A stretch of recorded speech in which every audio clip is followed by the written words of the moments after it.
I just wanted to ask, I'm allergic to milk products, and I have MS, and I'm supposed to take it. But do I take more calcium pills for it, or can I make it up in some types of food? All right, Mary, that's a good question. Mary was saying that she is allergic to milk, and there are other alternatives to milk. There's soy milk. There's goat milk. The soy products are, full of calcium, just like cow's milk is. So if you've not tried the soy products, that's going to be your first place to start. There's soy cheese. There is soy yogurt. And like I said, there's soy milk. So you can get a lot of dietary sources of calcium through soy products. There's also the calcium-fortified orange juice, broccoli, any of your greens. Those are good sources of calcium. But you can take a calcium supplement, and it will be almost as effective as a diet rich in calcium. So if you're not getting any dairy from any soy products or any calcium-fortified foods, then you probably are a good candidate for a supplement. And, just make sure that you separate it out during the day, and, that should work and help maintain your bone density just as well as a calcium. Yes, well, I take 600 milligram of calcium of a morning and then in the evening. That's great. Do you think that's enough? Yes, ma'am. Okay. I do, but you may want to try some of the soy products too. Yeah, I might. I didn't know they had the cheese and the yogurt. They do. You might have to look in, maybe the health food section, or the general section, or maybe even with the organic foods. Okay. Well, I appreciate it. All right. Take care. You too. Our next question comes from Sherry. Hi. My phone hung up on me. How much calcium did you say the average female needs? 1,000 milligrams. Thank you. I'm sorry about that. Bye-bye. Bye. Our next question comes from Lynette. Hello? Hi. I heard you talk about the omega-3s and the 6. I tried the 9, but it didn't work with me with all three of them. What does the 9 consist of? Omega-9? Omega-9. They have it in the fish oil. Now, I haven't read any research about the omega-9 being effective for reducing MS symptoms. It was only the omega-3 and the omega-6. Okay, because they got a fish oil with all three of them in it. That's why I was asking. So that made my hair hurt. So I just stopped taking them, period. So I just take the omega-3s. Right. You can just take the omega-3s. That may be more for you. I mean, there's different, some people respond to things that other people may not respond to. So, if you want to give just maybe try the flaxseed,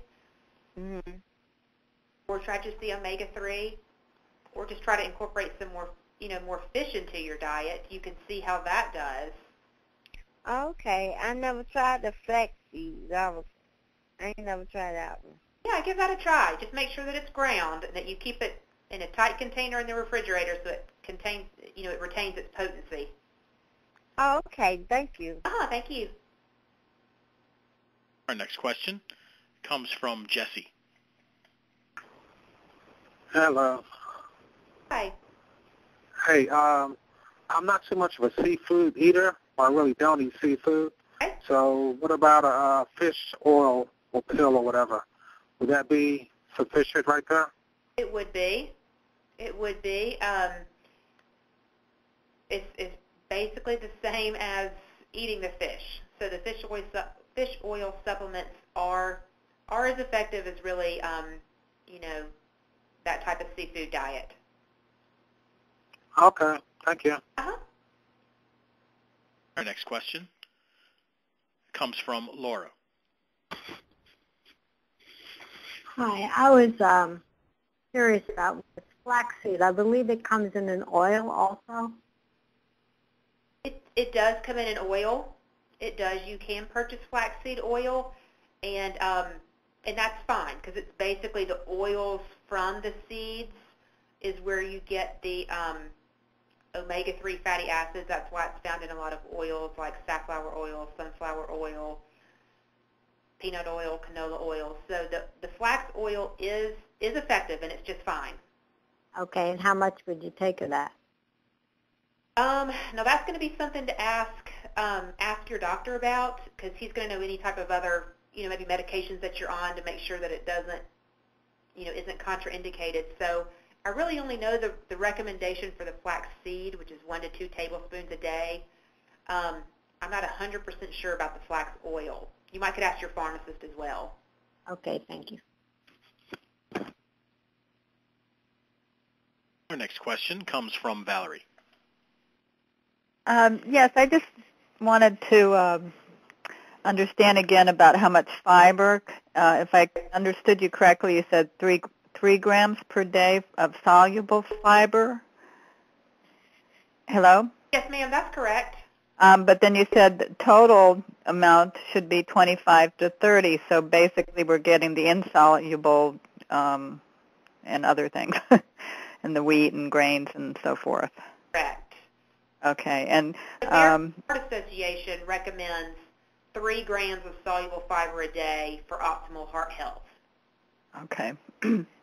And if I can also ask about the osteoporosis, because I have that, and some of the medications that you take or that are recommended, which are and I just went blank on them. Not the usual one, not the Boniva and those. I can't tolerate those with my stomach.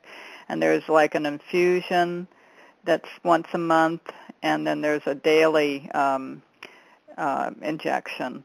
And some of the side effects of those are very similar to MS. So I'm wondering, I guess that's something really to ask the doctor about, but, how are you going to know, if you're reacting to that or if it's an MS symptom? That is a good question. Because I have counseled a lot of individuals that cannot tolerate the medications that treat osteoporosis, that it, really upsets their stomach and they just cannot tolerate them. Right. So the only, one way to maybe know that your physician could recommend is if you sort of take a medication holiday or a medication vacation and then see if those symptoms are still present. If your symptoms improve, then it could be related to the medication. If they stay the same or worsen, then it's probably not the medication that's, contributing to the symptoms. But, before you did anything like that, of course, you might want to, you definitely need to talk to your physician. But that is one way that, I have heard of some patients that they do. You might want to ask your physician about that possibly.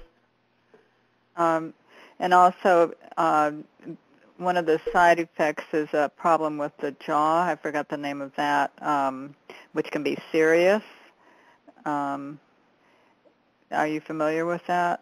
I'm not. I don't know about the one that, all the side effects of the medication. Probably a pharmacist or a physician is going to be best.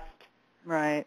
So is there, have you heard of ways, if you've already got osteoporosis, other than taking these medications, adding the, the calcium and weight training and that kind of thing, does that help at all, or pretty much you have to go with medications? Oh, no. There's, the medications in conjunction with the, the physical activity and the calcium-rich diet, all those work in tandem to try to reach, or try to achieve the most dense, I guess, that your bones can be. But yeah. The weight-bearing exercise and the strength training is a very important component of it. And so is the calcium-rich diet. So it's not